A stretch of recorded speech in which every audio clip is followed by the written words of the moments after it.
So once again, my dear student, we are moving in chapter 1, page number 9. My dear student, we know that we already know about Asoka the Great. He was a great ruler who ruled over around 2250 years ago.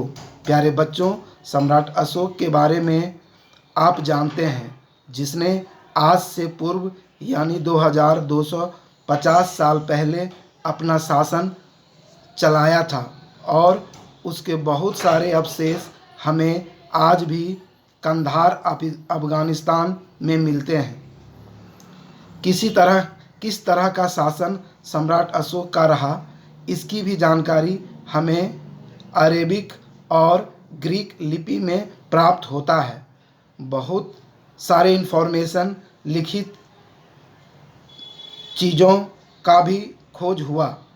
आज भी आप इलाहाबाद के पिलरों और बहुत सारे मंदिरों से जो चीज़ हमें प्राप्त होता है, जिस समय समुद्रगुप्त के द्वारा बनवाया गया था, और उसके बहुत सारे अवशेष आज भी हमें दिखाई देते हैं और हमें पता चलता है। आज भी हमारे इतिहासकार बहुत सारे ऐसे चीज़ों को खोज निकाला है जिसकी हमें प्राचीन काल के बारे में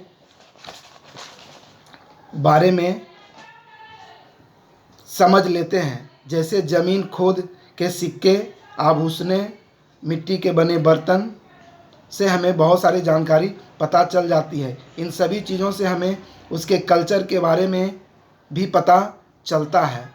अब कुछ जो अवशेष जो पेड़ पौधे से हमें प्राप्त होता है, इसके बारे में भी हमें जानना है। प्यारे बच्चों, आप जानते हैं कि आज के जो वैज्ञानिक के द्वारा जो जानवरों और पेड़ पौधे के ढांचे मिलते हैं, इससे भी हमें बहुत जानकारी प्राप्त होता है। आदमी की बनावट और सारे जानवरों से भिन्न होता है। बहुत सारे हड्डियां और गुफाओं के अवशेष मिलते हैं। शायद इन गुफाओं में बड़े जानवर अपना जीवन यापन प्राचीन काल में करते होंगे। बहुत सारे हड्डियां और बड़े जानवरों का भी चित्रण देखा जा सकता है। बहुत सारे बीज सीड भी हमें प्राप्त होता है। इससे यह पता चलता है कि शायद प्राचीन काल में मनुष्य इन चीज़ों को ठंडे जगहों पर रखता होगा। कहा जाता है कि सभी सजीव वस्तुएं कार्बन 12 और 14 एब्जॉर्ब करता है। जब या तो वह सड़ जाता है या जो है वो ख़त्म हो जाता है।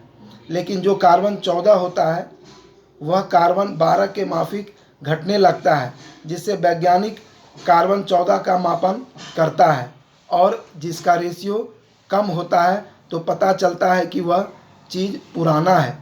कभी हमें इतिहासकारक के द्वारा कोई भी चीज़ सही और गलत पता चलता है तो इसे एविडेंस कहा जाता है।